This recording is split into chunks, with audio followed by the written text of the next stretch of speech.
Skont ftehim bejn is-Santa Sede u l-Gvern Malti li jmur lura diversi snin, it-Tribunal Ekklesjastiku huwa superjuri għal dak ċivili. Xi ħaġa li ġiet diskussa waqt laqgħa bejn il-Prim Ministru Joseph Muscat, l-Arċisqof ta' Malta Paul Cremona u l-Isqof Awżiljarju Charles Scicluna. Fil-fatt waqt konferenza tal-aħbarijiet fit-tmiem din il-laqgħa, il-Prim Ministru Joseph Muscat qal li l-qrati ċivili ta' Malta għandhom ikunu superjuri għal dawk ekklesjastiċi fi żwiġijiet. Għalhekk se jkun qed jikteb lis-Santa Sede biex jibdew in-negozjati. Il-Gvern il-ġdid beħsiebu jikteb formalment is-Santa Sede biex jitlob laqgħat ta' diskussjoni sabiex il-qrati Maltin ċivili ikunu l-qrati supremi ta' dan il-pajjiż fil-kwistjoni tal-liġi dwar is-żwieġ.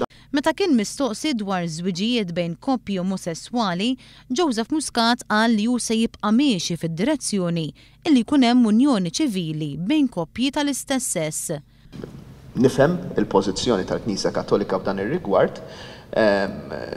Mir-rigward ta' gvern, il-gvern għandu mandat elettorali ċar ħafna illi fost oħrajn jilleġisla għal unjoni ċivili f'dan il-pajjiż. Mistoqsi dwar il-Kumitat Parlamentari dwar il-Familja, Joseph Muscat qal li l-Gvern se jkun qiegħed iżommu filwaqt li jwaqqaf kumitat ġdid dak dwar affarijiet ekonomiċi.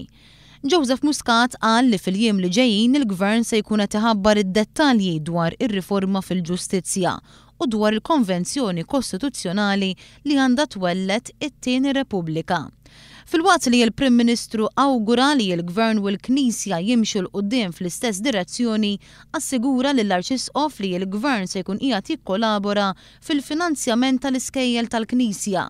Min-naħa tiegħu l-Arċisqof ta' Malta Paul Cremona qal li l-Knisja Maltija lesta li tajn lill-poplu Malti u Awċi kollu. Il-Knisja f'Malta hija lesta biex tgħin il-poplu Malti f'kollox u nitlu dialogu li jkun fruitful propju anke mal-Prim Ministru u l-Partit Laburista għal ġid komuni tal-pajjiż tagħna.